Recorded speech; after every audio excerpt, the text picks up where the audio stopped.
जो बाजार में बिक जाता है वो सामान कहलाता है, इंसान नहीं।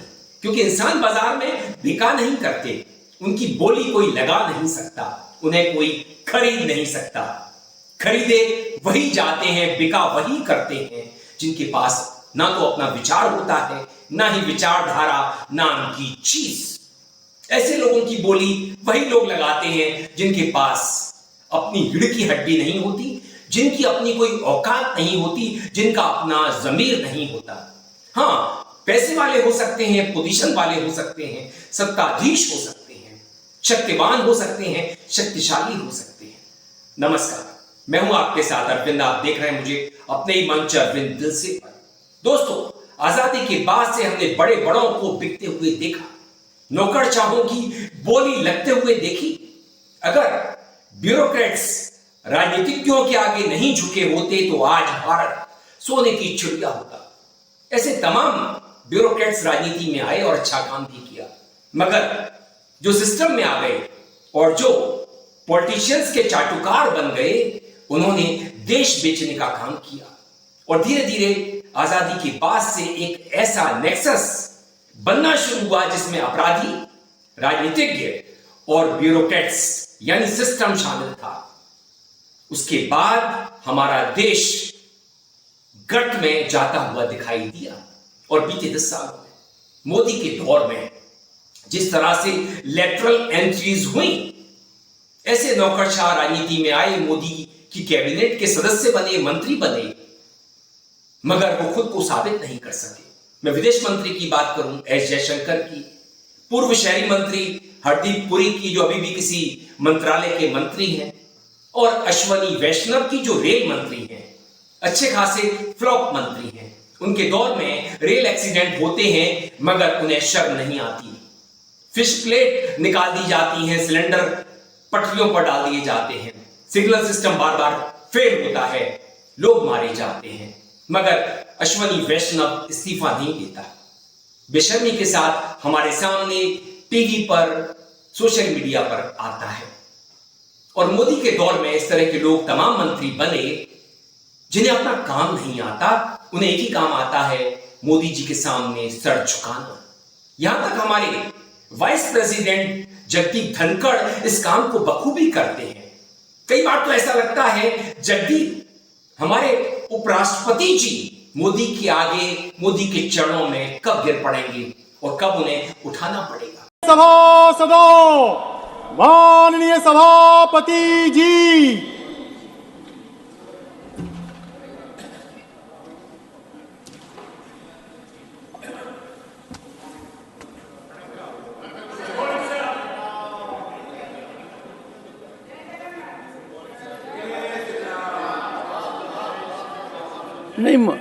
नहीं ऑनरेबल मेंबर्स, मुझे आजकल ये भी देखना पड़ रहा है कितना झुकूं, किसके सामने झुकूं, फोटोग्राफर कहाँ से क्या ले रहा है, कौन इंस्टाग्राम पर डाल देगा, कौन ट्विटर पर डाल देगा, कौन मेरी रीढ़ की हड्डी को तय करने लगेगा।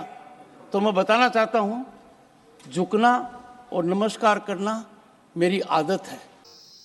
अश्वनी वैष्णव, जिन्हें मैंने राजस्थान के जयपुर में एक जातिवादी आयोजन में शामिल होते हुए देखा था। वहां पर परशुराम जयंती मनाई जा रही थी और मंच पर अश्वनी परशुराम जी की जय जयकार करने में लगे हुए थे।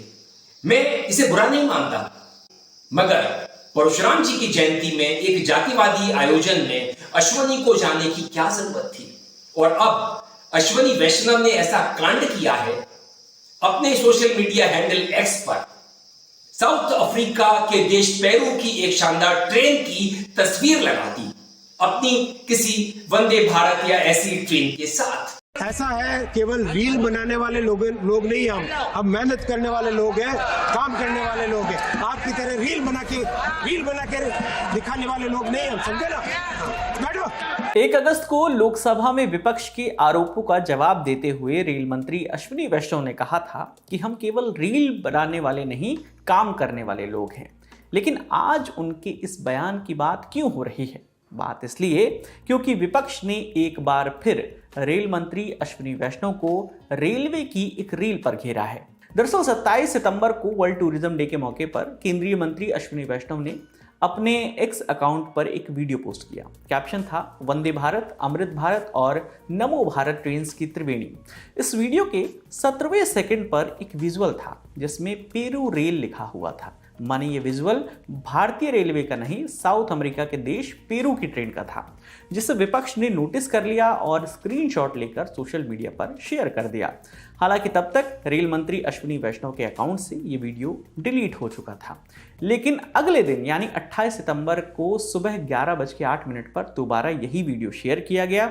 इस बार वीडियो का कैप्शन तो वही था, लेकिन वीडियो में से पेरू रेल वाला फुटेज बदल गया। इस वीडियो में 17वें सेकंड पर पेरू रेल की जगह इंडियन रेलवे के विस्टाडोम कोच का वीडियो लगाया गया था। 28 सितंबर को कांग्रेस ने अपने एक्स अकाउंट से भी इस बारे में एक वीडियो बनाकर पोस्ट किया। 42 सेकंड का ये वीडियो था। इस वीडियो का कैप्शन लिखा गया कि सुबह उठो, रील बनाओ, पोस्ट करो, डिलीट करो, सो जाओ। ये पूरी चेन है भाई साहब। लोगों ने पकड़ लिया। पहले लोग मोदी के लोगों को पकड़ नहीं पाते थे, इनकी चोरी को। ये सोशल मीडिया पर कोई भी कांड करते थे, फेक न्यूज बना करके डलवाते थे। बीजेपी का आईटी सेल इस काम में महारत हासिल किए हुए था। तो पहले तो ये लोगों को भ्रमित कर लिया करते थे, कंफ्यूज कर देते थे।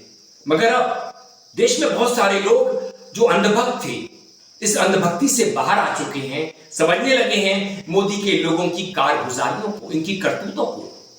और अश्वनी ने जो कांड किया उसे मालूम पड़ा कि अरे लोगों ने मुझे पकड़ लिया, ये तो मैंने कहीं और की ट्रेन लगा दी थी, उसकी तस्वीर लगा दी थी, उन्होंने वो तस्वीर हटवा ली। मगर इस तरह के काम, उधार के सिंदूर को अपने लगाने वाले काम ये लोग क्यों करते हैं? अनुराग ठाकुर भी इस तरह का काम एक बार कर चुका है। कहीं किसी विकसित देश की तस्वीर लगा दी थी कहीं की, बाद में वो पकड़ा गया और उसने वो तस्वीर हटा दी। तो दोस्तों, अंत में मैं यही कहूंगा कि अगर आदमी के पास अपनी विचारधारा नहीं है, अपना विचार नहीं है, उसके मौलिक विचार नहीं है और वो उन पर टिका नहीं रहता, कहीं बिक जाता है, कहीं उसकी बोली लग जाती है, किसी के आगे वो झुक जाता है, किसी के कदमों में वो गिर पड़ता है, जैसा कि मोदी के दौर में तमाम गिरते पड़ते रहते हैं। यहां तक चुनाव आयोग भी, उसका चीफ इलेक्शन कमिश्नर भी, सेबी अध्यक्षा भी, सब मलाई खा रहे हैं। किस लिए? क्या इनके पास कोई अपनी विचारधारा नहीं है? नहीं है दोस्तों। तो आदमी कितना भी बड़ा क्यों ना हो, कितना भी पढ़ा लिखा क्यों ना हो, उसके पास अगर अपने विचार नहीं है, मौलिक विचार नहीं है और वो अपने विचारों पर टिका नहीं रहता, समझौता कर लेता है, तो ऐसा आदमी किसी काम का नहीं रहता। इज्जत करनी है तो ऐसे लोगों की कीजिए जो अपना जमीर नहीं बेचते किसी भी कीमत पर। बोली कितनी भी ऊंची क्यों ना लगे, वो बिका नहीं करते, आधी रोटी में संतोष कर लेते हैं एक मजदूर की तरह से। तो हमें सम्मान तो एक मजदूर का करना चाहिए और ऐसे लोगों का जिनकी कोई बोली लगा नहीं सकता, इन नौकरशाहों की तरह से जिनकी बोली लग जाती है और ये बिक जाते हैं, कहीं छुप जाते हैं। दोस्तों, वीडियो पसंद आने पर आप इसे लाइक करें, दोस्तों साथियों में खूब शेयर करें, चैनल को सब्सक्राइब भी कर दें, बेल आइकन का घंटी जैसा बटन जरूर दबाएं जिससे कि आने वाली वीडियो की आपको नोटिफिकेशन मिल सके। आपकी प्रतिक्रियाओं का मुझे इंतजार रहता है। मेल आईडी और कमेंट बॉक्स में जरूर कीजिए।